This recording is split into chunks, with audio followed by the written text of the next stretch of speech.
Good Monday morning. It's December 24th. Merry Christmas Eve to you. I'm Hildebrandt in for Angelina Perez. Thanks for waking up to Today in Amarillo. The Amarillo Police Department is investigating a wreck that happened early this morning. Around 2 this morning, officers responded to a wreck at Southeast 10th Avenue and South Taylor Street. There is no word on any injuries or a cause of the wreck. We're told both 10th Avenue and Taylor Street are blocked off. 10th Avenue is blocked off at Fillmore Street. This is an ongoing investigation. We'll have more information as it becomes available. A child is dead after a car crash in Armstrong County on Saturday. The Texas Department of Public Safety responded to the scene on US 287 just after 3 in the afternoon. According to DPS, the 18-year-old driver veered off the road into the center median, losing control of the vehicle. The car then rolled over, killing a 12-year-old boy in the car. He was pronounced dead at the scene. The driver and 2 other passengers were taken to the hospital with non-life-threatening injuries. The crash is still under investigation. I just say I'm happy Oklahoma won, so my office mate Megan is happy. Absolutely. Yeah. It's a win-win. It is a win-win. Amberly Hildebrandt is now in studio with us discussing what the passing of that proposition means for AC. Or what'd you find out for us? So Jackie, Andy, when we talked with Amarillo College representatives about this bond, they told us if approved, which it is, the funds will be distributed across all of Amarillo campuses. So Amarillo College's proposed bond will have 3 basic goals: targeting economic development, improving public safety by training more first responders, and finding technology solutions for students. Well, Andy, as we first reported yesterday, police say Winkle was arrested Sunday at St. Mary's after showing up to Mass with 3 guns. Police say Winkle was at another church earlier Sunday when an off-duty officer was alerted to a man talking about bringing guns into a church. Police say the officer was able to identify the man as Winkle and was able to reach him by phone. The officer alerted St. Mary's that Winkle was on their property, and police say at St. Mary's another off-duty officer saw Winkle with a gun in a holster and later found 2 more on him. After his arrest, police say they searched his car and found 2 rifles with multiple rounds of ammunition stored in violin cases. Police say St. Mary's was aware of Winkle before the Sunday arrest. Now, this next part is what led to the second arrest. According to police, Winkle showed up last week to train to become an usher. During that training, police say he made several comments that alarmed staff. Police say Winkle showed them a rifle he had in a violin case along with 3 handguns.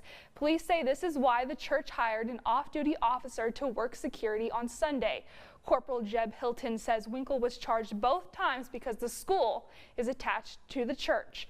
Police say they assisted a federal agency this morning to search Winkle's home in the 8100 block of Challenge.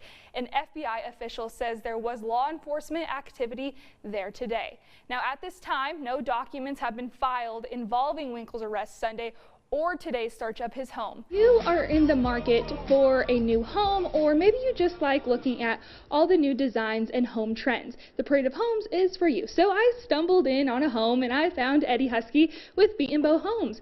So Eddie, tell me about Beat & Bow and why you all decided to get involved with Parade of Homes. Andy, the smokers are smoking and the meat is marinating, all in preparation for the Amarillo Chamber's tradition, the Good Times Celebration Barbecue Cook-Off.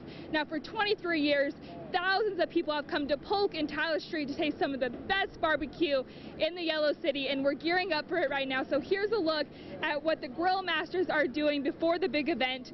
Hey everyone, we have a very special What We Love today on this Thursday. So whether you like Oreos, Reese's, Twix, it doesn't matter. You can have a blizzard made at Dairy Queen that will also help local children here in our area. I'm here with Molly, CMN Director. So Molly, tell me about Miracle Treat Day. Stan Austin was diagnosed with multiple sclerosis in 1989. Every morning when my feet come out from underneath those covers and they hit the floor and I can still walk. Now I'm walking with assistance of 4-arm crutches, but I'm still walking. Now, 29 years later, Stan says science and the progression of new drugs gives hope to those living with MS. If you've got to be diagnosed with it, now's the time to be diagnosed with it, because there are good things on the market, and the Multiple Sclerosis Society is leading the way to a cure. The MS Society awards the Hope Award to an individual who plays a significant role in the MS community. You know, the definition of hope is the expectation of a desire of a certain thing to happen. The award has never been given to someone in the Texas Panhandle until now. When they asked me if I would accept this award. I said, "Are you kidding me? This is great." At the end of the day, Stan says all we need is a little hope. And so I just want to be the kind of person that encourages others to have hope for the future, to have hope for something better than what we have today, because tomorrow can always be better. Potter County specifically, for every 1,000 children, there will be 19.69 victims of child abuse and neglect.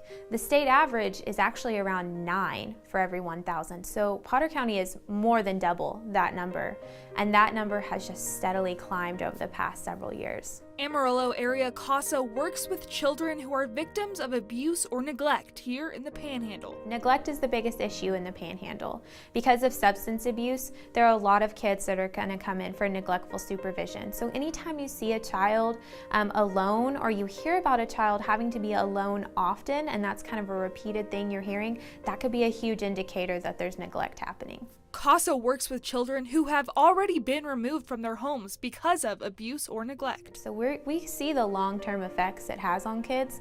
We have volunteers who work with children one-on-one, and they report back to us the things that they're seeing. And child abuse has such a long-term effect. I mean, it affects you into adulthood if there's no intervention provided when you're young. So that's what we try to do at CASA, is what interventions can we provide now to help those children heal from what they've been through? Or at least, how can we teach them to cope with those big feelings they're going to have because of what happened to them? Volunteers at CASA give between 8 to 10 hours a month to be there for a child while they are in foster care. But they're getting to know these kids are getting to know them. These children know, I have someone I can call on the bad days, or the good days even. I have someone who's going to come see me, have someone I can count on, and that alone can help alleviate so much stress these kids are feeling, because they feel like they have to carry these burdens by themselves, and we come alongside them and say, no, we can help carry that burden with you.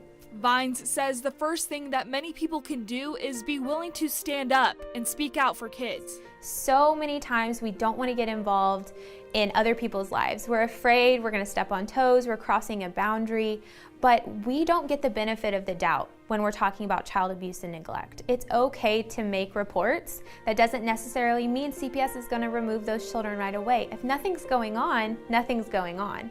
But at least you checked. But if something is going on, you might be the difference between abuse stopping today or abuse continuing for years and years and years. In Amarillo, Hildebrandt, Fox 14 News.